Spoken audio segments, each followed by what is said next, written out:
Hello everyone, welcome in my inorganic chemistry class.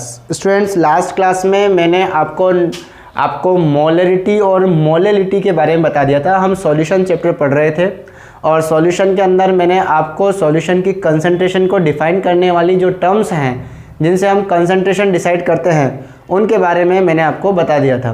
तो उनमें से मैंने आपको मास परसेंटेज यानी कि परसेंटेज वेट बाय वेट, उसके बाद मैंने आपको mass volume percentage, weight by volume जिसको हम बोलते हैं percentage weight by volume, percentage W by V, और एक हमने वॉल्यूम परसेंटेज यानी कि आयतन प्रतिशत जिसको हम बोलते हैं प्रतिशत वॉल्यूम बाय वॉल्यूम, एक हमने आपको मोलरिटी यानी कि मोलरता, एक हमने आपको मोललता यानी कि मोलरिटी के बारे में बता दिया था।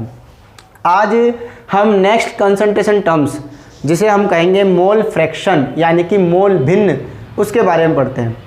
बच्चों, आपने नोट्स से या इससे बुक में भी पढ़ा होगा इसके बारे में, या नोट्स में भी आपने पढ़ा होगा कि जो मोल फ्रैक्शंस होते हैं, ठीक है ना, वो किसी मिक्सचर के अंदर जो कंपोनेंट प्रेजेंट होते हैं उनका निकाला जाता है। ठीक है, तो मैं आपको इसको केवल समझाऊंगा, आप ध्यान देखेंगे। डेफिनेशन वगैरह तो आप बुक में से भी पढ़ सकते हो। तो किसी भी कोई मिक्सचर है यानी कि सॉल्यूशन है और सॉल्यूशन के अंदर दो कंपोनेंट होते हैं, दो घटक होते हैं ए और बी। ठीक है, इन दोनों का मिक्सचर होता है सॉल्यूशन में। यानी कि किसी भी सॉल्यूशन में हम सब जानते हैं बच्चों, दो घटक होते हैं, दो कंपोनेंट होते हैं। एक तो होता है सॉल्वेंट जिसको मैं ए बोलूँगा, एक होता है सॉल्यूट जिसको मैं बी बोलूँगा। ठीक है, और अब मुझे निकालना है इसके हर एक कंपोनेंट का मोल फ्रैक्शन। तो मैं ये मान के चलता हूँ इस मिक्सचर के अंदर सॉल्वेंट के जो मोल्स हैं वो है Na और सॉल्यूट के जो मोल हैं वो है Nb। यानी कि विलायक के मोल Na और विलेय के मोल Nb। मैंने आपको पहले ही बताया था इस पूरे चैप्टर में आपको A सॉल्वेंट मानना है और B सॉल्यूट मानना है। तो सॉल्वेंट और सॉल्यूट दोनों की हम यहाँ बात कर रहे हैं। सॉल्वेंट के मोल Na और सॉल्यूट का मोल Nb, दोनों की हम बात कर रहे हैं। ठीक है बच्चों, अब हमें मोल फ्रैक्शन निकालना है। मोल फ्रैक्शन होता क्या है, मोल भिन्न क्या होता है, मोल अंश क्या होता है।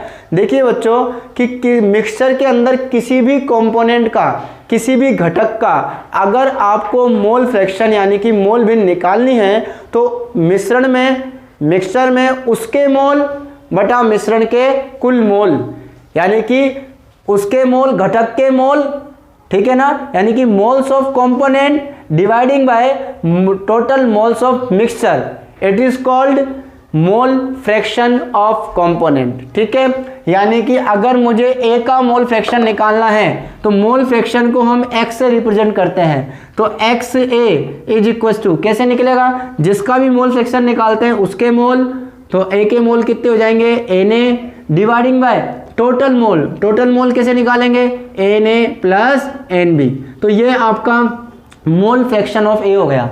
ठीक है ना, यानी कि मोल भिन्न हो गई, एक ही मोल भिन्न। तो मिश्रण के अंदर जिसकी भी मोल भिन्न निकालनी है उसके मोल बटा कुल मोल हम यहाँ पर करेंगे। मान के चलो अब हम इसका बी का मोल फ्रैक्शन निकालेंगे XB, तो वो कैसे निकलेगा बच्चों, ये निकलेगा Nb upon Na plus Nb। तो ये B का मोल फ्रैक्शन आ जाएगा। तो अगर इस तरीके से इस पूरे मिक्सचर का टोटल मोल फ्रैक्शन निकालना है तो बच्चों किसी भी मिक्सचर के सभी मोल फ्रैक्शनों का योग, सभी मोल भिन्नों का योग सदैव एक आता है। तो XA और XB का जो कुल योग आएगा वो हमेशा एक आएगा। इसके अलावा हम सब जानते हैं मोल निकालने का तरीका। मोल ए के मोल हमें निकालने हैं, ठीक है ना।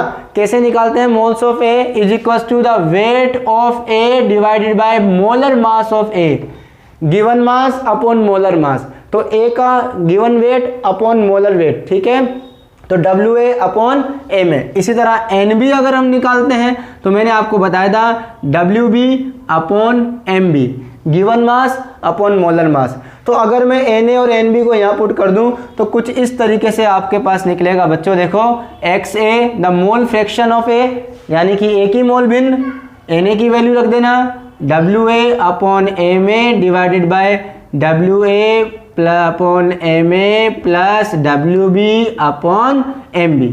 ये आपका A का मोल फ्रैक्शन आ जाएगा, अगर आपको मास गिवन है, मोलर मास गिवन है तो, ठीक है। और इसी तरह अगर आपको XB निकालना है तो WB upon MB divided by WA upon MA plus WB upon MB। तो इस तरीके से बच्चों XA और XB आप निकाल सकते हो। एक बात हमेशा ध्यान रखेंगे कि कोई भी मिक्सचर हो उसके अंदर जितने भी कंपोनेंट हैं सबकी मोल फ्रैक्शन जो उनका सम जो होता है वो ऑलवेज 1 आता है। The sum of all mole fractions of component is always equal to 1, ठीक है। तो हमारे पास सॉल्यूशन के अंदर दो ही कंपोनेंट थे A और B, दो ही घटक थे A और B, तो दोनों का मोल फ्रैक्शन हमने निकाल लिया, तो दोनों के मोल फ्रैक्शन का जो सम है वो हमेशा कितना आता है 1 आएगा। तो ये कहानी हो गई बच्चों मोल फ्रैक्शन की, यानी कि मोल भिन्न की। ये आपका था मोल फ्रैक्शन यानी कि मोल भिन्न। तो अब मोल भिन्न के बाद मैं एक क्वेश्चन से इसको और समझाता हूं कि अगर हमें कोई क्वेश्चन आ जाए तो हम कैसे निकालेंगे, ठीक है बच्चों। देखिए, मानो कोई मिक्सचर है N2O2, ठीक है ना, 4 गैसें हैं N2O2 H2 और हमारे पास एक गैस और हम ले लेते हैं, मान लो CO2, ठीक है। तो N2 के मोल आपको गिवन है, ये मिक्सचर है, इसमें 4 गैस हैं, N2 के मोल है 5, O2 के मोल है 6, H2 के मोल्स हैं आपके पास 3, ठीक है ना, और आपका CO2 का मोल है 1। ये सारे आपके पास यहाँ मोल गिवन है। अब मुझे निकालना है मोल फ्रैक्शन ऑफ N2, तो N2 का मोल फ्रैक्शन निकालना है। कैसे निकालेंगे? N2 का मोल फ्रैक्शन निकालना है, इस N2 गैस का मोल फ्रैक्शन। N2 के मोल्स ऑफ N2 कितने मोल है 5 डिवाइडेड बाय टोटल मोल्स, ये मोल है, मोल बच्चों, ठीक है, मोल। और मोल का ही ध्यान रखना है, अगर आपको ग्राम वगैरह गिवन हो तो पहले मोल में कन्वर्ट कर लेते हैं, ठीक है। तो मुझे मोल फ्रैक्शन ऑफ N2 निकालना है, तो जिसका भी मोल फ्रैक्शन निकालते हैं, मोल भिन्न निकालते हैं, जिसकी भी मोल भिन्न आपको निकालनी है उसके मोल ऊपर लिखो और टोटल मोल नीचे लिखो। तो टोटल मोल कर देंगे इनका 5, 6, 3, 1, ठीक है। तो यह आ जाएगा 5/15, तो ये निकलेगा बच्चों 1/3। X N2 के बाद O2 की बारी, O2 का 6/15 हो जाएगा, ठीक है ना, 3 2 6, 3 5 15, तो 2/5, ओके। X H2 की बात कर लेंगे हम, इसका कितना आ जाएगा 3 मोल्स हैं, टोटल मोल 15 हैं, 3 1 3, 3 5 ठीक है ना, ये हो जाएगा। और अगर हम बात करें CO2 की, और तो CO2 का आ जाएगा 1 मोल डिवाइड बाय टोटल कितना निकलता है 15 निकलता है। तो बच्चों ये टोटल मोल्स आपके पास निकलते हैं, इनका मोल फ्रैक्शन X CO2 का मोल फ्रैक्शन, X H2 का मोल फ्रैक्शन, O2 का मोल फ्रैक्शन, N2 का मोल फ्रैक्शन। और जब हम इन सब का बच्चों सम करते हैं तो आपके पास इन सब का सम 1 आता है, ठीक है। इन सब का जब सम करोगे 1/3, 2/5, 1/5, 1/15, ठीक है। तो बच्चों इस तरीके से आपको मोल फ्रैक्शन निकालना है, जिसका भी मोल फ्रैक्शन निकालना है उसके मोल अपॉन टोटल मोल। तो मोल फ्रैक्शन की बात हमेशा मिक्सचर के लिए की जाती है, और सॉल्यूशन जो है वो एक टाइप का मिक्सचर है, इसीलिए सॉल्यूशन के लिए हम मोल फ्रैक्शन की बात करते हैं। अब हम बात करते हैं, नेक्स्ट है बच्चों ppm, concentration in ppm। ppm क्या होता है इसको सुनेंगे हम। ppm पार्ट पर मिलियन, पार्ट पर मिलियन, इसको बोलते हैं कि किसी भी विलियन के 10 लाख हिस्सों में, 10 लाख भार में विलेय का कितना भार उपस्थित है, 10 लाख भार में। अब तक हम बात कर रहे थे 1000 ग्राम में विलियन के, 1000 ग्राम में विलेय की संख्या विलियन के, इस तरह भी हम बात कर रहे थे कि सॉल्वेंट का 1000 किलो केजी लिया था अपन ने, उसमें सॉल्यूट के मोल निकाल रहे थे। लेकिन अब यहाँ ppm में बड़ी अजीब बात है कि यहाँ हमें सॉल्वेंट जो है वो बहुत ज़्यादा क्वांटिटी में होता है। तो बच्चों जब सॉल्यूट सॉल्वेंट के कंपैरिजन में बहुत कम होता है, तो जब हम कंसंट्रेशन को ppm में डिफाइन करते हैं, किस में डिफाइन करते हैं ppm में। वापस सुनिए, अगर सॉल्यूट की क्वांटिटी सॉल्वेंट के कंपैरिजन में बहुत बहुत कम हो, ठीक है, तो हम उस सॉल्यूशन की कंसंट्रेशन को ppm में डिफाइन करते हैं। जैसे पीने के पानी के अंदर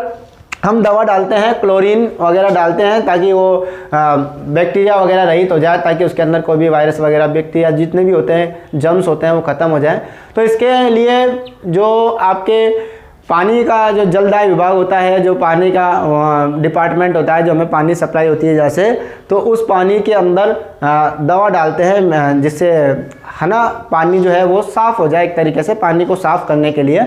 तो बच्चों वो जो दवा डाली जाती है पानी के अंदर, वो पानी लाखों लीटर में होता है, लाखों लीटर में होता है पानी। उस लाखों लीटर में अमाउंट जो होता है सॉल्यूट का वो बहुत बहुत कम होता है। तो वहाँ कंसंट्रेशन ppm में डिफाइन की जाती है।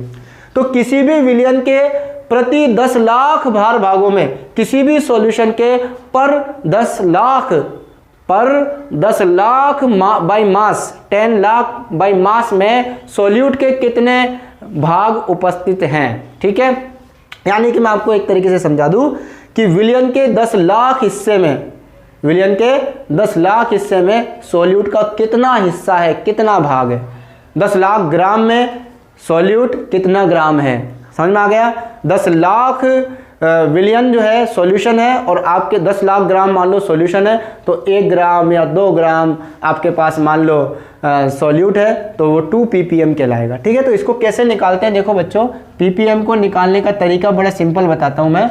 मास ऑफ सॉल्यूट, सॉल्यूट का मास जो भी है, ठीक है, upon mass of solution, solution के मास में सॉल्यूट का मास, ठीक है ना।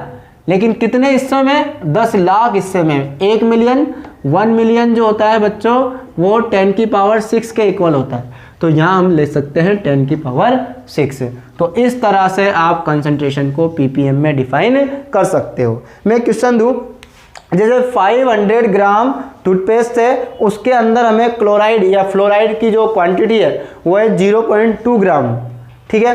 तो इसकी कंसंट्रेशन को हमें किस में निकालना है, ppm में डिफाइन करना है। देखिए एक टूथपेस्ट है, टूथपेस्ट आप जानते हो यह है आपका 500 ग्राम, ठीक है, और इसके अंदर क्लोरीन है। टूथपेस्ट जानते हो ना, टूथपेस्ट कितना 500 ग्राम, और इसके अंदर क्लोरीन आपको दे रखा है मान लो 0.2 ग्राम। तो अब मुझे इस कंसंट्रेशन, ये तो हो गया सॉल्यूशन और ये हो गया आपका सॉल्यूट, ठीक है, यानी ये तो विलियन हो गया, ये आपका विलय हो गया। 500 ग्राम में 0.2 ग्राम आपने क्लोरीन डाला है। तो बच्चों अब मुझे इस कंसंट्रेशन को ppm में निकालना है, तो कैसे निकालेंगे। ये कोई क्वेश्चन है जिसमें 500 ग्राम आपका टूथपेस्ट है, जिसमें 0.2 ग्राम उसमें क्लोराइड प्रेजेंट है, तो आपको ये बताना है कि क्लोराइड की कंसंट्रेशन ppm में कितनी है। चलो, तो ppm is equal to concentration of chloride ion, ठीक है ना, concentration of in ppm, concentration of chloride ion in ppm। कैसे निकालेंगे, सबसे पहले mass of solute 0.2 gram, mass of solute 0.2 gram, mass of solution 500 gram into 10 की power 6। ग्राम से gram cancel हो जाएगा बच्चों, आपने देखा 1 डेसिमल नीचे आ जाएगा, 10 की पावर 3 कैंसिल हो जाएगा, तो आपके पास कितना आता है। देखो यहाँ पर मैं लिख सकता हूँ 2 इंटू 10 की पावर 3, क्योंकि 10 की पावर यहाँ से कैंसिल हो जाएगा, 10 की पावर 3 बचेगा, तो और नीचे आपके पास बचता है 5। अब मैं इसको सोल्व करूँ, तो इसको सोल्व करेंगे तो मैं इसको लिख सकता हूँ 20 इंटू 10 की पावर 2, 5 5 4 जाइए, तो आपके पास आ जाएगा 400 बोल सकते हैं इसको, 400 ppm आ जाएगा। तो कंसंट्रेशन आ जाएगी आपके पास बच्चों 400 ppm। तो ये ppm की बात हो गई। अगली है हमारी नॉर्मेलिटी, अगली कंसंट्रेशन टर्म से हमारी बच्चों नॉर्मेलिटी।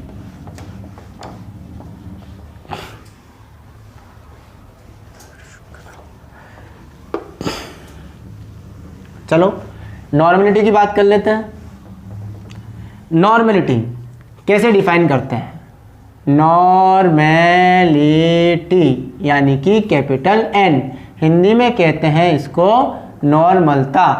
देखो बच्चों, नॉर्मलता क्या होती है, जिस तरह मोलरता होती है उसमें हम मोल्स ऑफ सॉल्यूट देखते हैं, moles of solute present in 1000 ml of solution देखते हैं। मोलरिटी में हम moles of solute present in 1000 gram of solvent. तो बच्चों अब तक हम देख रहे थे कि मोल्स डिफाइन हो रहे थे, लेकिन यहाँ पर एक नया वर्ड आएगा नॉर्मलिटी में, जिसे हम कहते हैं इंग्लिश में ग्राम इक्विवेलेंट। मोलरता और मोललता के लिए आपको मोल चाहिए, लेकिन नॉर्मलता के लिए मोल की रिक्वायरमेंट नहीं होती। नॉर्मलता निकालने के लिए ग्राम तुल्यांकों की संख्या निकाली जाती है, ग्राम तुल्यांक, या फिर इंग्लिश में बोलते हैं ग्राम इक्विवेलेंट्स, ग्राम इक्विवेलेंट्स या ग्राम तुल्यांक। इन दोनों की हम बात कर लेते हैं, एक ही बात है, इंग्लिश और हिंदी का फर्क पड़ता है। तो सबसे पहले आपको बताएंगे कि ग्राम तुल्यांक कैसे निकालते हैं। तो ग्राम तुल्यांक क्या होता है कि विलेय का जो भार आपको दिया जाता है, मास ऑफ सॉल्यूट आपको जो दिया जाता है, वेट ऑफ सॉल्यूट, उसको अगर हम इक्विवेलेंट वेट से डिवाइड कर दें, उसको हम किससे डिवाइड कर दें, इक्विवेलेंट वेट से, तुल्यांक की भार से डिवाइड कर दें, तो आपका ग्राम इक्विवेलेंट निकल जाता है। अब अगला क्वेश्चन दिमाग में ये आता है कि सर फिर इक्विवेलेंट वेट क्या होता है, उसको कैसे निकालेंगे। तो वो सारी चीज़ें मैं आपको बोर्ड से समझाता हूँ, जल्दी समझ में आएगी। सबसे पहले हम डेफिनेशन पे जाते हैं, ठीक है ना। ग्राम इक्विवेलेंट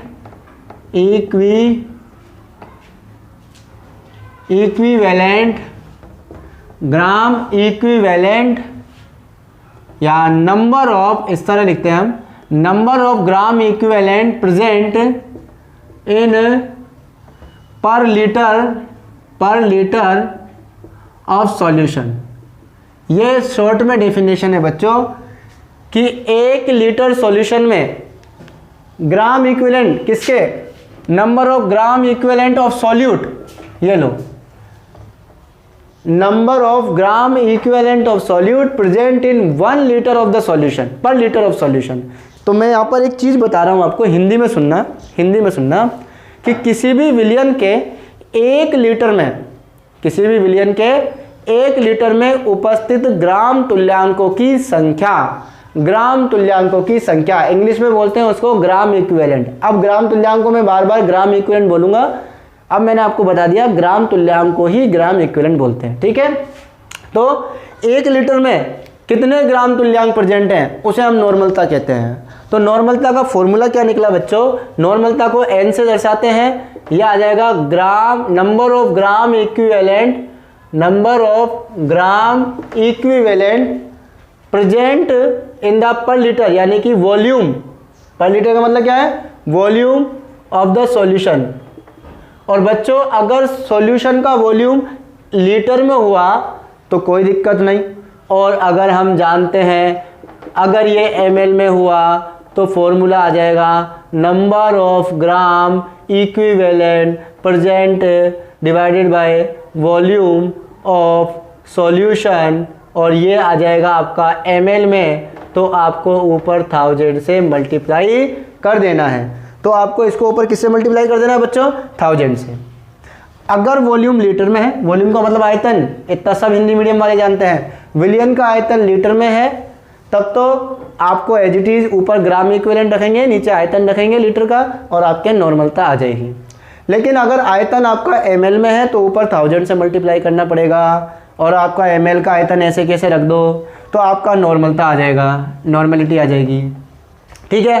अब बच्चों के दिमाग में आ रहा सर ये नंबर ऑफ ग्राम इक्विवेलेंट कैसे निकालेंगे, इसके लिए फॉर्मूला सुन लो, number of gram equivalent, gram तुल्यांक की संख्या, हिंदी में कैसे निकालते हैं, ग्राम तुल्यांक, ग्राम तुल्यांक की संख्या कैसे निकालते हैं। तो ग्राम तुल्यांकों की संख्या निकालने के लिए आपको क्वेश्चन में दिया जाता है मास ऑफ सॉल्यूट, यानी कि विलेय का द्रव्यमान जो कि क्वेश्चन में गिवन होता है, ठीक है, और equivalent weight divide by equivalent, यानी कि हम तुल्यांक की भार का उसके अंदर भाग लगा देंगे। दिए गए द्रव्यमान में अगर तुल्यांक की भार का यानी कि इक्विवेलेंट वेट का भाग लगा दें तो हमारे पास ग्राम तुल्यांकों की संख्या यानी कि नंबर ऑफ ग्राम इक्विवेलेंट्स निकल जाएंगे। और अगर आपके पास नंबर ऑफ ग्राम इक्विवेलेंट आ जाएंगे तो हम उनको यहाँ रखकर और आयतन यहाँ पर रखकर वॉल्यूम यहाँ रखकर 1000 से मल्टीप्लाई करके नॉर्मलता निकाल लेंगे। लेकिन बच्चों अब दिमाग में ये समझ में नहीं आता सर इक्विवेलेंट वेट यानी कि तुल्यांकी भार कैसे निकालेंगे, क्योंकि इसको निकालने के लिए तुल्यांकी भार को निकालना, इक्विवेलेंट वेट को निकालना जरूरी होता है। तो चलिए इक्विवेलेंट वेट की बात कर लेते हैं कि तुल्यांकी भार क्या होता है। देखिए इक्विवेलेंट वेट EW बोल देता हूं मैं इसको शॉर्ट में, तुल्यांकी भार, या फिर ऐसे लिख देता हूं, कोई दिक्कत नहीं। इक्विवेलेंट वेट यानी कि तुल्यांकी भार।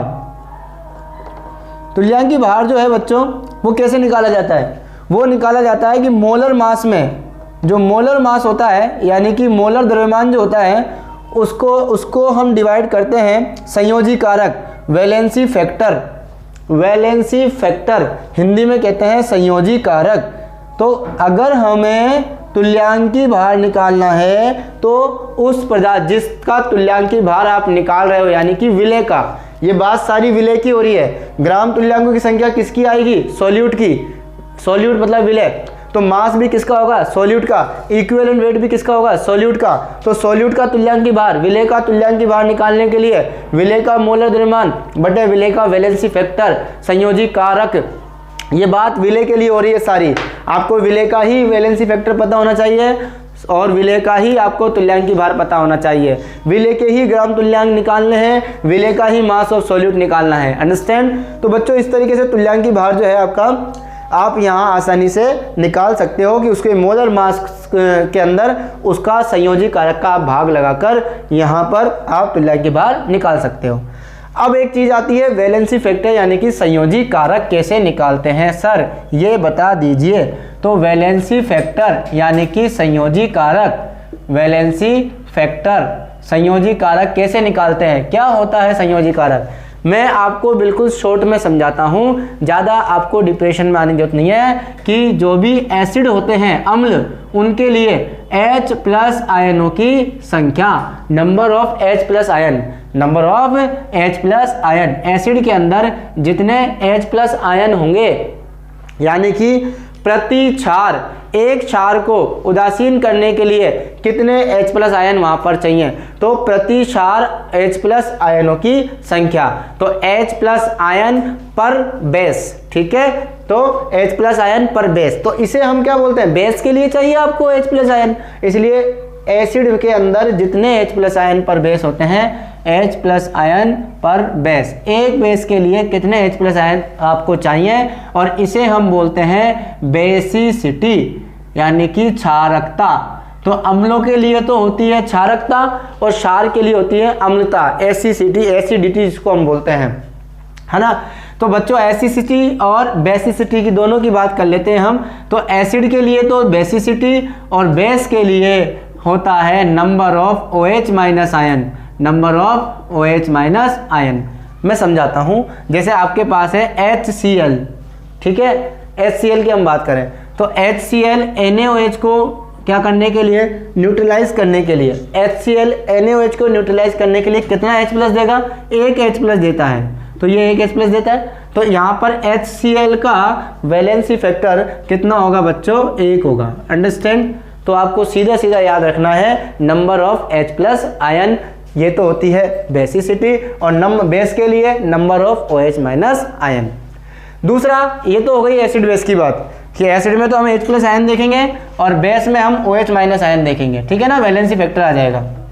लेकिन बच्चों अगर ना तो वो एसिड है ना वो बेस है, कोई आयन हुआ, जैसे मैंने कहा CO3-2 कार्बोनेट आयन, तो कार्बोनेट आयन की वैलेंसी कितनी है, 2, तो यही इसका वैलेंसी फैक्टर है। तो जो आयन होते हैं उनके ऊपर जो चार्ज होता है वो उनका वैलेंसी फैक्टर होता है। तो आयन का वैलेंसी फैक्टर, आयन के ऊपर जो चार्ज है वही उसका वैलेंसी फैक्टर होगा। इसी तरह किसी केमिकल रिएक्शन की बात करें तो किसी भी केमिकल रिएक्शन में, किसी भी रासायनिक अभिक्रिया में जितने इलेक्ट्रॉन ट्रांसफर होते हैं, ठीक है ना, वो उसका वैलेंसी फैक्टर होते हैं। इलेक्ट्रॉन ट्रांसफर, जैसे आपका है बच्चों MnO4-, वो एसिडिक मीडियम में, कैसे मीडियम में, एसिडिक मीडियम में ये कन्वर्ट होता है, MnO4- जो है वो Mn+7 से Mn+2 में जाता है, यानी कि 5 का डिफरेंस आता है। कितने का डिफरेंस आता है? 5 का। 5 इलेक्ट्रॉन ट्रांसफर होते हैं। तो MnO4 माइनस जो है वो एसिडिक मीडियम में उसका वैलेंसी फैक्टर कितना होता है बच्चों? 5 होता है। तो इसका वैलेंसी फैक्टर कितना होता है? 5। ये आपको ध्यान रखना है। तो किसी भी केमिकल रिएक्शन के अंदर जितने इलेक्ट्रॉन ट्रांसफर होते हैं उसे हम उस रिएक्टेंट का वैलेंसी फैक्टर कहते हैं। अंडरस्टैंड? इसी तरह एसिड के लिए जितने H+ आयन होंगे वो उसका क्या होगा? Valency factor. बेस के लिए जितने OH- आयन होंगे वो उसका वैलेंसी फैक्टर होगा। किसी आयन के लिए जितना नंबर ऑफ चार्ज होगा वही उसका वैलेंसी फैक्टर होगा। अंडरस्टैंड? तो ये चीज़ें क्लियर हो चुकी है बच्चों। अब हम बात करते हैं नेक्स्ट हम बात करते हैं कि नॉर्मलिटी आखिर मोलरिटी से कैसे कोरिलेट होती है, या नॉर्मलिटी आपको निकालनी है तो कैसे आप निकालोगे अगर आपको मोलरता गिवन है, मोलरिटी आपको गिवन है। तो चलिए हम यहाँ पर मोलरिटी फाइंड आउट कर सकते हैं इजीली, और अगर हम उसको वैलेंसी फैक्टर से मल्टीप्लाई कर देंगे तो इजीली आप यहाँ पर उसकी नॉर्मलिटी निकाल दोगे।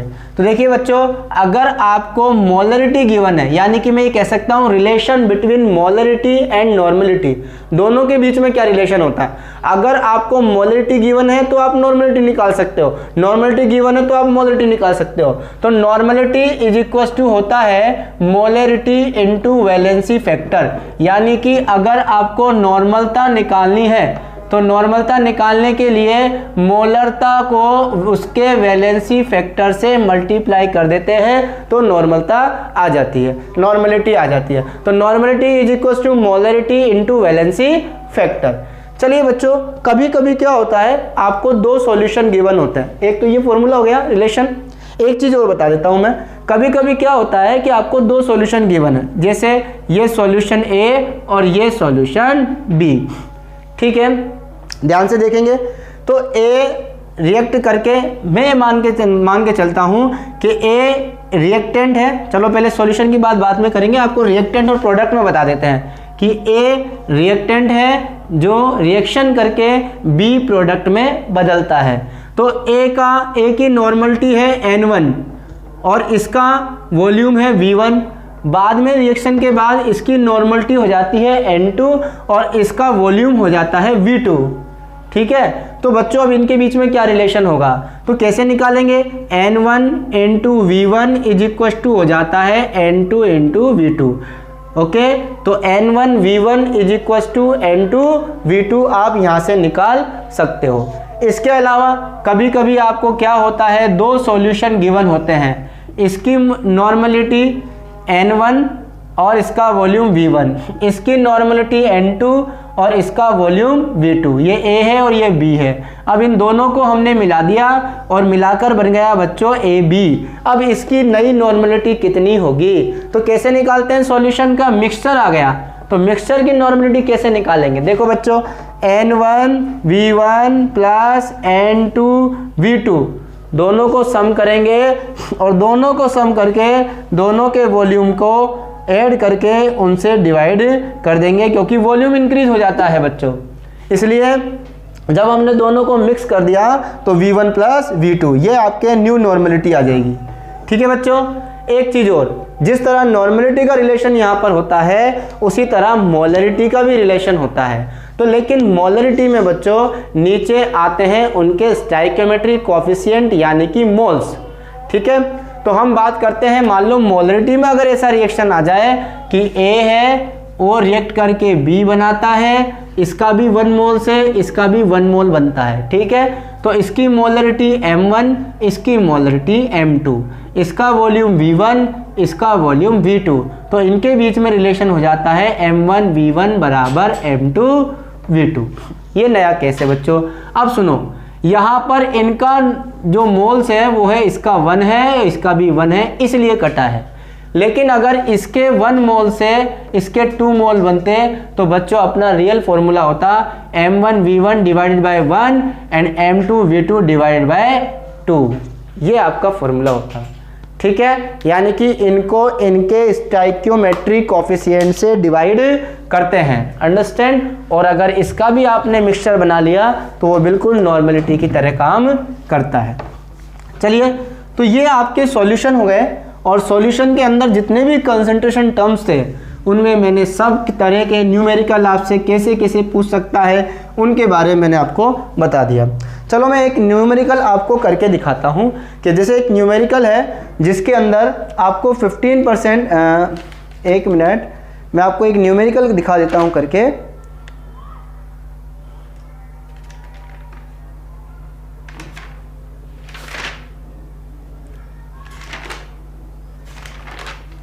चलो बच्चों, क्वेश्चन है कि एक विलियन में, यानी कि एक सॉल्यूशन है, उसमें KMnO4 का 15.8 ग्राम, देखो KMnO4 है, एक क्वेश्चन है, इसके अंदर KMnO4 का आपको दे रखा है, गिवन है 15.8 ग्राम, ठीक है ना। और आपके 50 ml एसिडिक मीडियम में, और आपका जो वॉल्यूम है, वॉल्यूम ऑफ सॉल्यूशन, ये गिवन है आपको 50 ml, और ये कौन से मीडियम में है, एसिडिक मीडियम में, अम्लीय माध्यम में। हम जानते हैं एसिडिक मीडियम में इसका वैलेंसी फैक्टर, अम्लीय माध्यम में एसिडिक मीडियम में इसका KMnO4 का वैलेंसी फैक्टर होता है 5, ठीक है, ये आपको याद रखना है। और आपको इसकी नॉर्मलिटी निकालनी है, n आपको निकालना है, ठीक है। वॉल्यूम 50 ml है, गिवन मास 15.8 है। बहुत सिंपल आपको फंडा बताता हूं बच्चों नॉर्मलिटी निकालने का।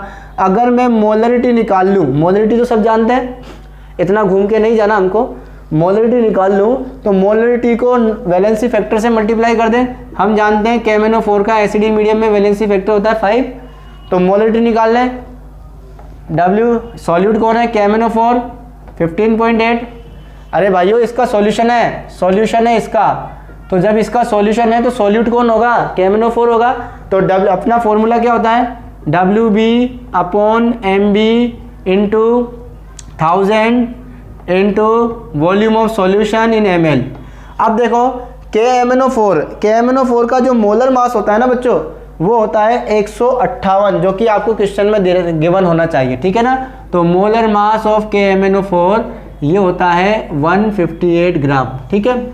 आ जाओ, तो निकालो M = मोलरिटी निकालें, given mass 15.8 into 1000, molar mass कितना है 158 इंटू वॉल्यूम कितना है 50 ml।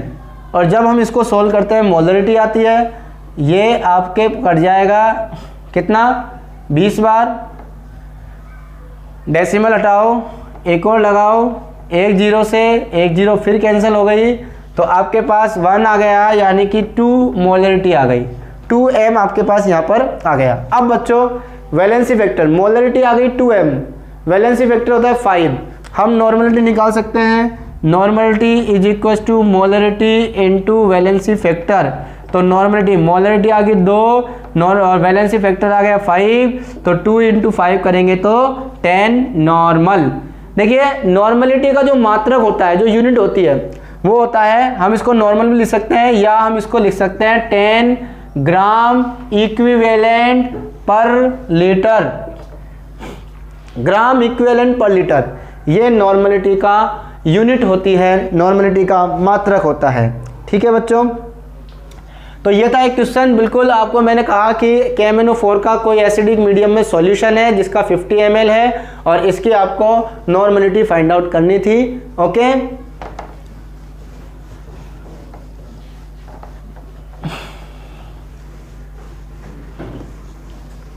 चलिए, अब बच्चों इन सब के बाद अब हमारा अगला जो पॉइंट है, अगला जो टॉपिक है इस चैप्टर का, वो है सॉल्युबिलिटी, यानी कि विलेयता। व्हाट इज सॉल्युबिलिटी, क्या होता है सॉल्युबिलिटी।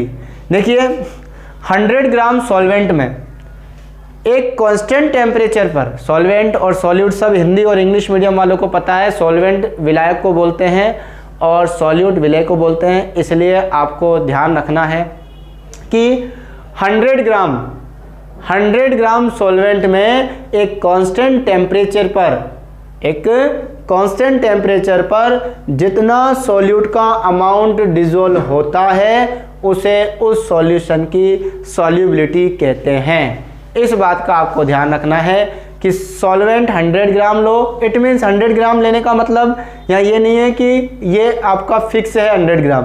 100 ग्राम को बस आपको ये मानना है कि कांस्टेंट है, यानी कि आपको सॉल्वेंट का जो वॉल्यूम है, सॉल्वेंट का जो मास है वो आपका कितना होना चाहिए, फिक्स होना चाहिए, कांस्टेंट होना चाहिए। उसको ना तो आप इंक्रीज करो ना आप घटाओ। इसी के साथ टेम्परेचर भी आपका कांस्टेंट होना चाहिए।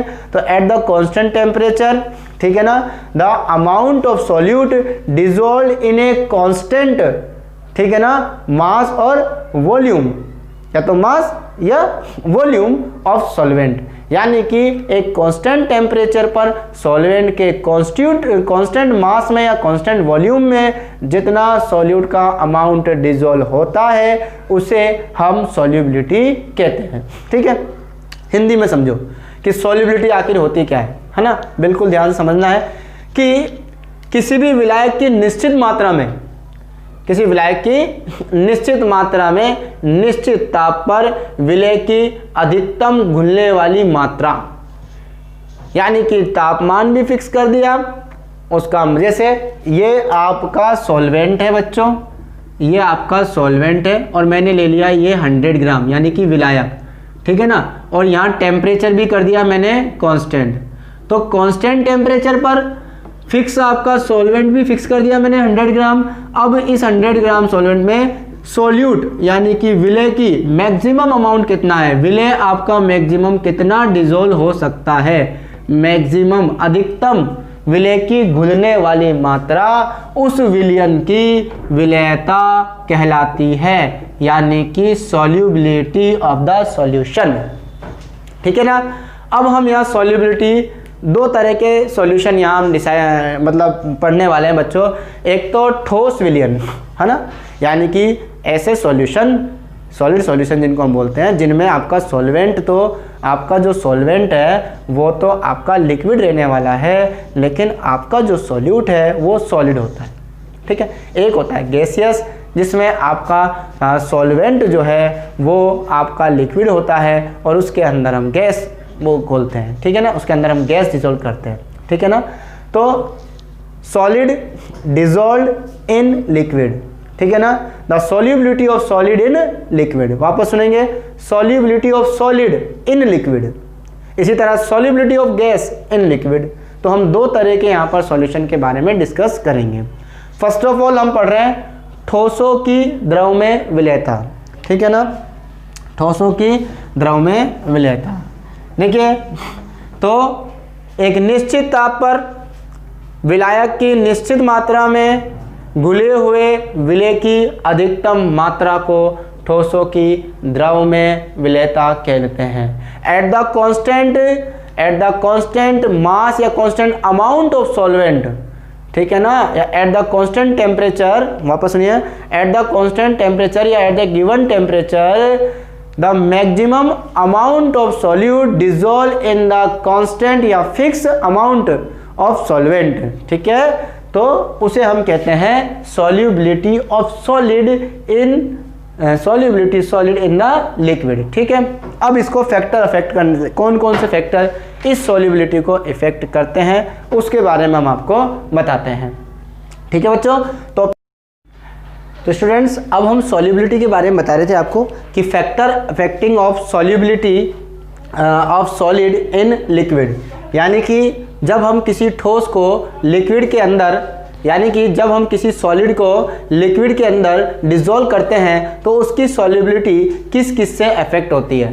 तो बच्चों यहाँ पर आपको थोड़ा सा थ्योरी पोर्शन है जो केवल मेरी बातें सुननी है ध्यान से, और ध्यान से सुनेंगे तो आपको समझ में आ जाएगा। तो पहला फैक्टर अफेक्टिंग है the nature of solute and solvent. ये दोनों के नेचर के पर डिपेंड करता है, यानी कि विलय और विलायक की प्रकृति। अगर मान लो विलय आपका आयनिक है और विलायक अनआयनिक है, ठीक है ना, मैं आपको एक कॉन्सेप्ट बताता हूँ, लाइक डिजोल्व लाइक, समान समान को घोलता है, समान समान को घोलता है, यानी कि अगर कोई आयनिक कंपाउंड होगा तो वो आयनिक विलायक में ही घुलेगा, अगर कोई नॉन आयनिक है, अध्रुवीय है, तो वो अध्रुवीय में ही घुलता है। तो बच्चों इस बात को आपको ध्यान रखना है कि like dissolve like, polar solvent हुआ तो उसको सॉल्यूट भी पोलर होना चाहिए, यानी कि सॉल्यूट भी पोलर, सॉल्वेंट भी पोलर, तो सॉल्युबिलिटी इंक्रीज होगी। सॉल्यूट नॉन पोलर, सॉल्वेंट भी नॉन पोलर, तो सॉल्युबिलिटी इंक्रीज होगी। ठीक है स्टूडेंट्स, तो पहला आता है nature of solute and solvent. तो इसीलिए अगर हम बात करें, यह है वाटर।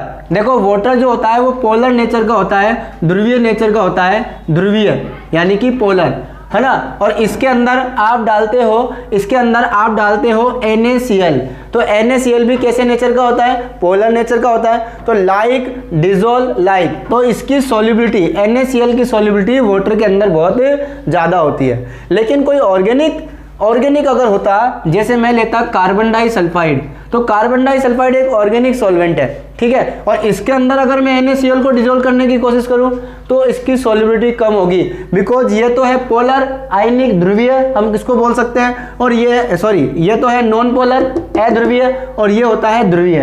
तो ध्रुवीय अध्रुवीय में बहुत कम घुलता है, इसलिए बच्चों लाइक डिजोल्व लाइक का कॉन्सेप्ट आपको याद रखना है, समान समान को घोलता है। तो पहला फैक्टर अफेक्टिंग जो है, यानी कि विलेयता को प्रभावित करने वाला जो पहला कारक है जिससे ठोसों की द्रव में विलेयता प्रभावित होती है, वो है विलेय और विलायक की प्रकृति। दूसरा जो फैक्टर है बच्चों वो है टेम्परेचर यानी कि तापमान। तो देखो एक साइंटिस्ट था जिसका नाम था ली चैटिलियर्स, इंग्लिश में हम उसको ली चैटिलियर्स बोलते हैं बच्चों, ली चैटिलियर्स बोलते हैं, लेकिन हिंदी में बोलते हैं उसको ला शातिल्य। तो ला शातिल्य नियम, ली चैटिलियर प्रिंसिपल ये कहता है कि अगर किसी सॉल्यूट को सॉल्वेंट में डिसॉल्व करने पर, यानी कि किसी विलेय को विलायक में घोलने पर अगर हीट एब्जॉर्ब होती है, यानी कि एंडोथर्मिक रिएक्शन होती है, it means delta H is greater than 0, यानी कि जिन रिएक्शन के लिए डेल्टा H पॉजिटिव आता है तो वो रिएक्शन कहलाती हैं बच्चों ऊष्मा शोषी, यानी कि हम इसको इंग्लिश में बोलते हैं एंडोथर्मिक। ठीक है, तो अगर किसी विलेय को विलायक में घोलने पर ऊष्मा एब्जॉर्ब होती है अगर किसी विलेय को विलायक में घोलने पर ऊष्मा एब्जॉर्ब होती है, हीट एब्जॉर्ब होती है, अगर किसी सॉल्यूट को सॉल्वेंट में डिसॉल्व करने पर हीट एब्जॉर्ब होती है, तो उन रिएक्शनों के लिए, उन सॉल्यूशन के लिए डेल्टा H की वैल्यू 0 से ज़्यादा होगी, और जब डेल्टा H 0 से ज़्यादा होता है तो डेल्टा H पॉजिटिव आता है, और ऐसी अभिक्रियाएं ऊष्मा शोषी अभिक्रियाएं होती हैं जिनको इंग्लिश में एंडोथर्मिक कहते हैं। इन अभिक्रियाओं के लिए अगर मैं टेम्परेचर इंक्रीज करता हूँ, इन अभिक्रियाओं में, इन केमिकल रिएक्शनों का अगर मैं टेम्परेचर इंक्रीज करता हूँ तो सॉल्युबिलिटी यानी कि जो विलेयता है वो भी क्या होगी, वो बच्चों इंक्रीज होगी, वो भी क्या होगी, इंक्रीज होगी। तो ऐसी रिएक्शनों के लिए अगर हम टेम्परेचर इंक्रीज करेंगे तो सॉल्युबिलिटी इंक्रीज होगी। इट मीन्स एंडोथर्मिक रिएक्शन अगर होती है, सॉल्यूशन बनने की प्रोसेस में रिएक्शन एंडोथर्मिक होती है तो सॉल्युबिलिटी इंक्रीज होगी। ठीक है, याद रखोगे, अगर किसी सॉल्यूट को सॉल्वेंट में डिसॉल्व करने पर हीट एब्जॉर्ब होती है तो टेम्परेचर इंक्रीज करने पर सॉल्युबिलिटी इंक्रीज होगी। और अगर इसका अपोजिट करूं बच्चों, delta H is less than नी, अगर किसी सॉल्यूट को सॉल्वेंट में डिसॉल्व करने पर, विलेय को विलायक में घोलने पर अगर मान लो हीट एब्जॉर्ब होने की बजाय हीट इमिट हो रही है, बाहर निकल रही है, it means delta H is less then 0, delta H negative, और इन रिएक्शनों को बोलते हैं ऊष्माक्षेपी यानी कि एक्सोथर्मिक। और एक्सोथर्मिक रिएक्शनों के लिए टेम्परेचर इंक्रीज करने पर सॉल्युबिलिटी यानी कि विलेयता घटती है। तो ये टेम्परेचर इफेक्ट था जिसको हम ली चैटिलियर प्रिंसिपल यानी कि ला शातिल्य नियम से समझ सकते हैं बच्चों। तो यहाँ पर एक बात समझ में आ रही है कि कुछ सॉल्ट जिनको जब आप डिसॉल्व करोगे तो वो हीट एब्जॉर्ब करेंगे, तो उन सॉल्ट के लिए टेम्परेचर इंक्रीज करने पर सॉल्युबिलिटी भी इंक्रीज होगी, और अगर वो डिसॉल्व करने पर हीट इमिट करते हैं, बाहर निकालते हैं ऊष्मा, तो उनके लिए टेम्परेचर इंक्रीज करने पर उनकी सॉल्युबिलिटी डिक्रीज होगी। तो बच्चों ये जो मैंने बताया है टेम्परेचर इफेक्ट है, ये हम उनके लिए बात कर रहे हैं जिन सॉलिड को लिक्विड में डिसॉल्व किया जाता है, ठोसों को द्रव में घोला जाता है। ठोसों की द्रव में विलेयता को प्रभावित करने वाले कारक हैं, पहला nature of solute and solvent, विलेय और विलायक की प्रकृति। दूसरा ताप, ताप को मैंने यहाँ समझाया, विलेय और विलायक को मैंने यहाँ समझाया। ठीक है बच्चों, अब यहाँ एक एक्सेप्शन आता है कि ग्लूबर सॉल्ट, ग्लूबर सॉल्ट एक ऐसा सॉल्ट है, ग्लूबर सॉल्ट एक ऐसा सॉल्ट है जिसको हम जब 32.4 डिग्री सेंटीग्रेड तक गर्म करते हैं, जिसको हम डिसॉल्व करते हैं तो उसकी सॉल्युबिलिटी इंक्रीज होती है। लेकिन जब हम इससे ज़्यादा टेम्परेचर बढ़ा देंगे तो उसकी सॉल्युबिलिटी डिक्रीज हो जाएगी, क्योंकि इस सॉल्ट में कुछ क्रिस्टलाइन वाटर होता है जो क्या हो जाता है बच्चों, रिमूव हो जाता है। ग्लूबर सॉल्ट जिसे हम कहते हैं सोडियम Na2SO4.10H2, यह कहलाता है ग्लूबर सॉल्ट। ग्लूबर सॉल्ट, इस सॉल्ट की एक खासियत, एक स्पेशलिटी ये है बच्चों कि जब हम इसको 32.4 डिग्री सेल्सियस तक हीट देते हैं, टेम्परेचर देते हैं, तो इसकी सॉल्युबिलिटी इंक्रीज होती जाती है। तो इतने टेम्परेचर तक तो इसकी सॉल्युबिलिटी क्या होगी बच्चों, इंक्रीज होगी। लेकिन इससे ज़्यादा अगर आपने टेम्परेचर बढ़ा दिया तो अब ये वाटर के जो मॉलिक्यूल इसके साथ हैं वो निकल जाते हैं, ये डिहाइड्रेटेड हो जाता है, इसलिए इसकी सॉल्युबिलिटी डिक्रीज हो जाती है। तो ये इसका एक एक्सेप्शन है। ठीक है बच्चों, अब हम पढ़ने जा रहे हैं, अगला है, ये हमने पढ़ा था ठोसों की द्रव में विलेयता, यानी कि सॉलिड डिसॉल्व इन लिक्विड या solubility of solid in liquid. और अब हम पढ़ने जा रहे हैं solubility of gas in liquid, liquid के अंदर गैसों की सॉल्युबिलिटी। देखो, solubility of gas in liquid, यानी कि लिक्विड के अंदर हम गैसों को डिसॉल्व करते हैं। देखो बच्चों, ऑलमोस्ट जितनी भी गैसें होती हैं, ऑलमोस्ट, हम ये नहीं कहते कि सारी की सारी, ऑलमोस्ट जितनी भी गैसें होती हैं वो वाटर में डिसॉल्व होकर एक होमोजीनस मिक्सचर बना लेती हैं। ठीक है ना। तो मोस्टली जो हम गैसें होती हैं वो या तो कुछ कम या बहुत ज़्यादा क्वांटिटी में डिसॉल्व होकर सॉल्यूशन बनाती हैं। ठीक है ना। तो गैसें जो होती हैं वो वाटर में डिसॉल्व होती हैं बच्चों। मोस्टली गैसें या तो कम या बहुत अधिक गैसों से लिक्विड में क्या होती हैं, डिसॉल्व हो जाती हैं। लेकिन अब उनकी डिसॉल्व होना और डिसॉल्व होने के बाद जो सॉल्यूशन बनता है वो एक ट्रू सॉल्यूशन होता है, एक वास्तविक विलयन होता है। तो अधिकांश गैसें जल में या तो कम विलय होती हैं या बहुत अधिक विलय होती हैं और मिलकर घुलकर क्या बनाती हैं, रियल ट्रू सॉल्यूशन बनाती हैं, वास्तविक विलयन बनाती हैं। अब इनकी द्रव्य विलयता यानी कि गैसों की द्रव्य विलयता को प्रभावित करने वाले कारक, factor affecting of solubility of gas in liquid, गैसों के लिक्विड में हम सॉल्यूबल कर रहे हैं, इस फैक्टर, इसको इफेक्ट करने वाले फैक्टर। पहला होता है बच्चों, सबसे पहला फैक्टर मैं बता रहा हूं, ध्यान से सुनिएगा, एब्जॉर्प्शन कोफिशिएंट। पहला AC, एब्जॉर्प्शन कोफिशिएंट। ठीक है। एब्जॉर्प्शन कोफिशिएंट क्या होता है, ध्यान से सुनेंगे कि अगर हम किसी गैस की बात करें, ठीक है ना, तो गैस के कितने ml 1 ml वाटर में डिसॉल्व हैं, 1 ml सॉल्वेंट में डिसॉल्व हैं, उसे उस गैस का हम क्या कहते हैं, एब्जॉर्प्शन कोफिशिएंट कहते हैं। देखिए, किसी भी गैस का वो वॉल्यूम जो वाटर के 1 सेंटीमीटर क्यूब वॉल्यूम में क्या हो रहा है, डिसॉल्व हो रहा है। वापस देखिए, मैं इसको ऐसे बोर्ड से समझाता हूं। ये आपके पास वाटर है, ठीक है, और इस वाटर का मैंने लिया 1 सेंटीमीटर क्यूब, इसका वॉल्यूम फिक्स कर दिया मैंने 1 सेंटीमीटर क्यूब। और अब मैं इसके अंदर गैस डिसॉल्व करूंगा और इस गैस के कितने ml या कितने सेंटीमीटर क्यूब इस वाटर के 1 सेंटीमीटर क्यूब में डिसॉल्व हो सकते हैं। ठीक है ना। तो इसे हम कहते हैं एब्जॉर्प्शन कोफिशिएंट, इसे हम क्या कहते हैं बच्चों, एब्जॉर्प्शन कोफिशिएंट, ठीक है ना।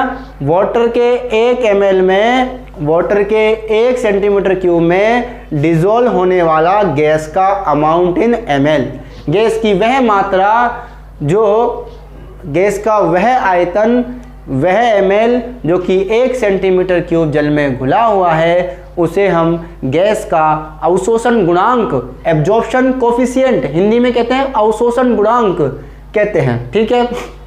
अब इस अवशोषण गुणांक की बात करें, प्रत्येक गैस का अवशोषण गुणांक अलग अलग होता है बच्चों, किसी का कम होता है, किसी का ज़्यादा होता है। जिस गैस का अवशोषण गुणांक जितना ज़्यादा होगा, वो गैस उतनी ही ज़्यादा लिक्विड में डिज़ोल्व होगी। अवशोषण गुणांक ज़्यादा, डिज़ोल्व ज़्यादा, तो हम ये कह सकते हैं कि सॉल्युबिलिटी ऑफ गैस यानी कि गैसों की विलेयता इन लिक्विड में directly proportional to absorption coefficient, ठीक है, एब्जॉर्प्शन कोफिशिएंट। तो हम ये कह सकते हैं कि गैसों की द्रव में विलेयता अवशोषण गुणांक के समानुपाती होती है। बच्चों अवशोषण गुणांक की अगर हम बात करें तो अवशोषण गुणांक जो है वो हर गैस का फिक्स होता है। इसी के साथ हम सब जानते हैं कि जब गैसों को लिक्विड में डिज़ोल्व किया जाता है, इसका बेस्ट एग्जांपल मैंने आपको बता रखा है कि कोल्ड ड्रिंक्स में जब आप जैसे ढक्कन ओपन करते हो तो उसके अंदर CO2 डिज़ोल्व होती है, जिसको हाई प्रेशर और लो टेम्परेचर पर क्या किया जाता है, डिज़ोल्व किया जाता है। उच्च दाब और निम्न ताप पर उसको हमें यानी कि गैस CO2 को किस में डिज़ोल्व किया जाता है, गैसों में लिक्विड में यानी कि कोल्ड ड्रिंक्स में डिज़ोल्व किया जाता है। आपको पता है अच्छी तरीके से बच्चों। तो मैं आपको जो चीज़ बताने वाला हूँ बड़ा ध्यान से सुनिएगा कि किसी भी गैस को अगर हम लिक्विड में डिज़ोल्व करते हैं तो पहले उस गैस का लिक्विड में बदलना ज़रूरी है। और गैसों को लिक्विड में डिज़ोल्व करने के लिए हाई प्रेशर और लो टेम्परेचर, हर गैस का एक फिक्स टेम्परेचर होता है जिस पर गैस के पार्टिकल लिक्विड में बदलना शुरू होते हैं। उस टेम्परेचर को हम क्रिटिकल टेम्परेचर कहते हैं, यानी कि क्रांतिक ताप कहते हैं। क्या कहते हैं हम उसको, क्रांतिक ताप। देखो क्रांतिक ताप वो टेम्परेचर है जिस पर कोई गैस पहली बार फिक्स प्रेशर पर, निश्चित दाब पर द्रव में बदलना शुरू होती है। अगर कोई गैस निश्चित दाब पर एक टेम्परेचर पर द्रव में बदलना शुरू होती है, लिक्विड में बदलना कन्वर्ट होती है, उस टेम्परेचर को हम कहते हैं क्रिटिकल टेम्परेचर। और क्रिटिकल टेम्परेचर जितना ज़्यादा होता है वो गैस उतनी ही इजीली लिक्विफाइड होती है। क्या होती है बच्चों, लिक्विफाइड का मतलब होता है द्रवीकृत, मतलब द्रव में बदलती है। जिसका क्रिटिकल टेम्परेचर ज़्यादा वो उतनी ही इजीली लिक्विड में बदलेगी, और जो जितनी इजीली लिक्विड में बदलेगी वो उतनी ही इजीली लिक्विड में डिज़ोल्व होगी। जो गैस जितनी जल्दी द्रव में बदलती है वो गैस उतनी ही ज़्यादा द्रव में विलय होती है, तो उस गैस का उतना ही ज़्यादा क्रिटिकल टेम्परेचर होना चाहिए। तो जिन गैसों का क्रांतिक ताप बहुत ज़्यादा होता है, जैसे NH3 की हम बात करें, सबसे ज़्यादा क्रिटिकल टेम्परेचर होता है। उसके बाद HCl गैस, उसके बाद SO2, उसके बाद आपके पास H2S, उसके बाद CO2। तो बच्चों ये ऑर्डर है, इस ऑर्डर में इसका क्रिटिकल टेम्परेचर भी ज़्यादा, TC भी ज़्यादा, एब्जॉर्प्शन कोफिशिएंट भी ज़्यादा। तो जिसका एब्जॉर्प्शन कोफिशिएंट ज़्यादा, TC ज़्यादा, उसकी विलेयता भी ज़्यादा होगी। तो ये विलेयता का भी ऑर्डर है बेटा, ये सॉल्युबिलिटी का भी ऑर्डर है। जिस गैस का क्रिटिकल टेम्परेचर, जिस गैस का एब्जॉर्प्शन कोफिशिएंट जितना ज़्यादा होता है वो गैस लिक्विड में उतनी ही इजीली और उतनी ही ज़्यादा सॉल्युबल होती है, ठीक है ना, विलय होती है। ओके बच्चों, तो सेकंड था अपना गैसों की प्रकृति, ठीक है। आप सब जानते हो गैसों का nature of gas, like dissolve like. अगर कोई गैस किसी लिक्विड में आयोनाइज्ड हो जाती है, इट मीन्स वो इजीली डिज़ोल्व हो जाएगी। और अगर कोई गैस किसी लिक्विड में आयोनाइज नहीं होती तो वो इजीली लिक्विफाइड भी नहीं होगी, वो इजीली डिज़ोल्व भी नहीं होगी। अगर कोई गैस किसी लिक्विड के अंदर किसी द्रव में आसानी से आयनों में बट जाती है, आयनीकृत हो जाती है, तो उसकी विलेयता अधिक होती है, और अगर वो आयनीकृत नहीं होती है तो उसकी विलेयता कम होती है। अगला आता है विलायक की प्रकृति। तो गैसों के आधार पर बिल्कुल सेम, लाइक डिजोल्व लाइक। अगर ध्रुवीय विलायक होगा उसके अंदर ध्रुवीय गैस ज़्यादा विलय होगी, अध्रुवीय विलायक होगा उसके अंदर अध्रुवीय गैस ज़्यादा विलय होगी। लाइक डिजोल्व लाइक कॉन्सेप्ट यहाँ पर काम करता है, समान समान को घोलता है। पोलर में पोलर गैस घुलेगी पोलर सॉल्वेंट में, नॉन पोलर सॉल्वेंट में नॉन पोलर गैस डिजोल्व होती है। अंडरस्टैंड। अगला टॉपिक है, एक है अपना टेम्परेचर इफेक्ट। बच्चों इस चीज़ को ध्यान में रखो, हम सब जानते हैं टेम्परेचर इफेक्ट। देखो ये इफेक्ट बिल्कुल वैसे ही काम करेगा जैसे अभी अभी हमने ला शातिले पढ़ा था, ली चिटलियर प्रिंसिपल पढ़ा था। तो ली चिटलियर प्रिंसिपल ये कहता है कि अगर प्रेशर कांस्टेंट कर दोगे, अगर प्रेशर क्या होगा constant, P is equal to constant. अब हम बात करते हैं टेम्परेचर की। तो गैसों को आपको पता है, गैसों को लिक्विड में बदलना है, तो लिक्विड में बदलने के लिए टेम्परेचर को कम किया जाता है। जितना टेम्परेचर कम करोगे गैस उतनी इजीली लिक्विड में बदलेगी और उतनी जल्दी डिजोल्व होगी। तो टेम्परेचर कम करने पर गैसों की सॉल्युबिलिटी इंक्रीज होती है। टेम्परेचर कम करने पर देखो, अगर प्रेशर कांस्टेंट है तो टेम्परेचर अगर आप कम करोगे तो सॉल्युबिलिटी क्या हो जाएगी बच्चों, इन्वर्सली प्रोपोर्शनल होती है ना टेम्परेचर के। टेम्परेचर कम करोगे, ऐसे कर लो, सॉल्युबिलिटी इधर लिख लेते हैं हम, ठीक है, और वो किसके, टेम्परेचर के। अगर आप टेम्परेचर इंक्रीज करोगे सॉल्युबिलिटी डिक्रीज हो जाएगी, और अगर टेम्परेचर हम क्या करेंगे, डिक्रीज कर देंगे, सॉल्युबिलिटी इंक्रीज हो जाएगी। लेकिन आपका प्रेशर क्या होना चाहिए, कांस्टेंट होना चाहिए, अकॉर्डिंग टू ली चिटलियर प्रिंसिपल। कि ताप बढ़ाने पर विलेयता, गैसों की विलेयता ताप बढ़ाने पर घटती है, ताप कम करने पर बढ़ती है। रीजन क्या दोगे, ताप बढ़ाने पर क्यों घट रही है? अगर आप टेम्परेचर इंक्रीज कर दिया, आपने ताप बढ़ा दिया, तो गैसीय अणुओं को गतिज ऊर्जा मिल जाएगी, जिसके कारण वो इधर उधर भगेंगे, अब वो डिसॉल्व नहीं हो पाएंगे। तो टेम्परेचर इंक्रीज करने पर सॉल्युबिलिटी डिक्रीज होती है। अंडरस्टैंड। अब यहाँ पर एक एक्सेप्शन है बच्चों, अगर हम बात करें हाइड्रोजन और हीलियम, इन दोनों के घुलने पर अवशोषण होता है, आप हम कह सकते हैं ऊष्मा का अवशोषण होता है। इसलिए इन गैसों के लिए हाइड्रोजन और हीलियम जब डिसॉल्व होती हैं, H2 और He, ये दोनों याद रखना है, ये एक्सेप्शन है आपका, एक्सेप्शन, कि जब इन गैसों के लिए टेम्परेचर बढ़ाओगे तो बच्चों ये जो गैसें डिसॉल्व होती है लिक्विड में, इन गैसों को जब लिक्विड में अपन डिसॉल्व करते हैं तो ये एक्सोथर्मिक की बजाय एंडोथर्मिक प्रोसेस है। कैसी प्रोसेस है बच्चों, एंडोथर्मिक, ऊष्मा शोषी अभिक्रिया है इन गैसों का लिक्विड में घुलना। तो ऐसी अभिक्रियाओं के लिए हम जानते हैं टेम्परेचर बढ़ाने पर सॉल्युबिलिटी भी बढ़ती है। ये बात आपको याद रखनी है बच्चों, एक्सेप्शन है, हाइड्रोजन और हीलियम की विलेयता ताप बढ़ाने पर बढ़ती है, क्योंकि इनका किसी विलायक में विलय होना एक ऊष्मा शोषी प्रक्रिया है। ठीक है, तो बच्चों अगला अपना है दाब का प्रभाव, इफेक्ट ऑफ प्रेशर। ठीक है बच्चों, इफेक्ट ऑफ प्रेशर, कि प्रेशर का इफेक्ट आपके कैसे पड़ता है। चौथा इफेक्ट है इफेक्ट ऑफ प्रेशर, कि गैसों को जब हम किसी लिक्विड में डिसॉल्व करते हैं तो प्रेशर कैसे इफेक्ट करता है। अभी आपने देखा कि मैंने प्रेशर कांस्टेंट किया था, अब हम टेम्परेचर कांस्टेंट करेंगे और प्रेशर का इफेक्ट देखेंगे। तो अगर कांस्टेंट टेम्परेचर है तो at the constant temperature the mole, हम ये कह सकते हैं कि अगर टेम्परेचर कांस्टेंट है तो दाब का प्रभाव यानी कि प्रेशर का इफेक्ट समझा जाता है, लेकिन टेम्परेचर को कांस्टेंट रखना पड़ेगा। और इसको समझने के लिए हम यहाँ पर एक लॉ है जिसे हम कहते हैं हेनरी लॉ, उसको हम एक्सप्लेन करेंगे। ठीक है बच्चों, हेनरीज लॉ या लॉ ऑफ हेनरी का नियम, हेनरी का नियम, it is the very very important, ये बहुत ज़्यादा इंपॉर्टेंट है आपके लिए। और ये प्रेशर के ऊपर, प्रेशर का इफेक्ट बताता है सॉल्यूशन पर प्रेशर का क्या इफेक्ट पड़ेगा। अगर किसी सॉल्यूशन में लिक्विड में गैस डिसॉल्व है तो उस पर प्रेशर अप्लाई करने का क्या फॉर्मूला या क्या इफेक्ट पड़ेगा, वो हम यहाँ समझते हैं हेनरी नियम से। देखो बच्चों, प्रेशर का कैसे इफेक्ट पड़ता है किसी गैस की सॉल्युबिलिटी पर। पहला मैं आपको समझा देता हूँ कि अगर हम किसी गैस को जब डिसॉल्व करते हैं तो गैस का जो अमाउंट है, ठीक है ना, वो उसके पार्शियल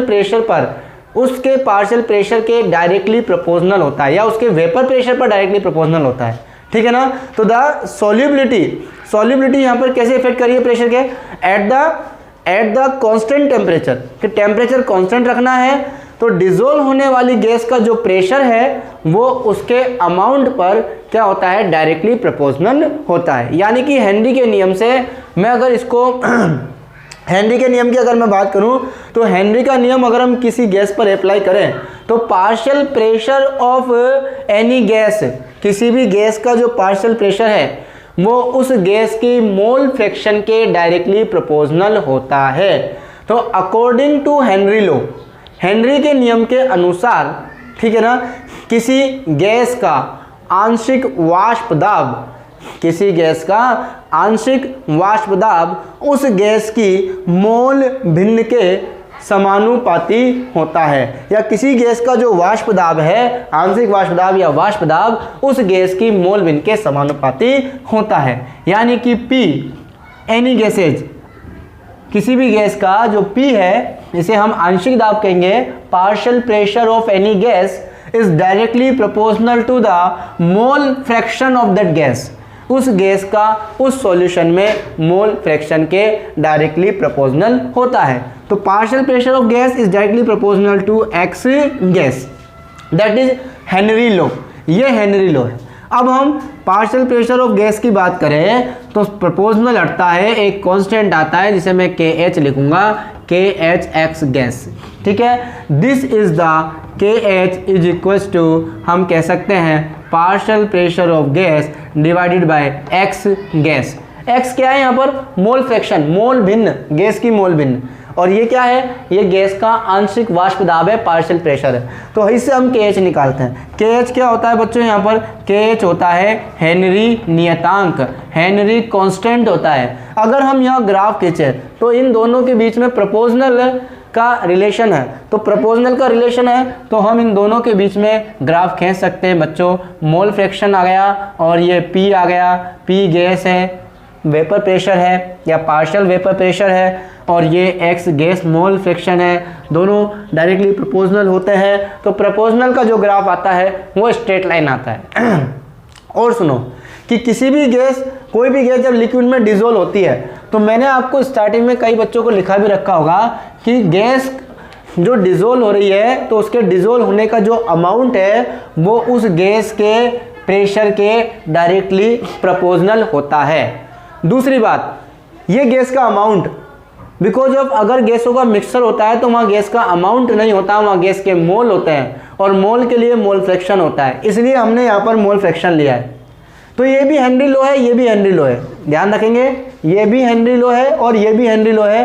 ये हेनरी लॉ कब अप्लाई होता है, जब किसी गैस को, किसी गैस के मिक्सचर के अंदर बहुत सारी गैस है, समझ में आ गया, तो उस गैस का पार्शियल प्रेशर उस गैस की मोल फ्रैक्शन के डायरेक्टली प्रोपोर्शनल होता है।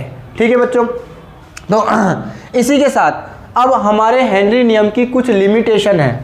हेनरी नियम कब अप्लाई होता है कि एक तो ताप, हमने कहा कि टेम्परेचर कांस्टेंट हो, और टेम्परेचर जब कम होगा तभी सॉल्युबिलिटी होती है। तो टेम्परेचर कम होना चाहिए, बात सही है, लेकिन टेम्परेचर बहुत कम नहीं होना चाहिए, टेम्परेचर बहुत कम नहीं होना चाहिए, ये पहली लिमिटेशन। दूसरा, प्रेशर की बात करें, प्रेशर इंक्रीज करोगे सॉल्युबिलिटी इंक्रीज होगी, ध्यान रखना। अगर हम टेम्परेचर को कांस्टेंट करते हैं तो प्रेशर इंक्रीज होने पर सॉल्युबिलिटी इंक्रीज होती है ना। तो बच्चों एक बात का याद रखना, टेम्परेचर कांस्टेंट होगा तब प्रेशर अप्लाई करना है।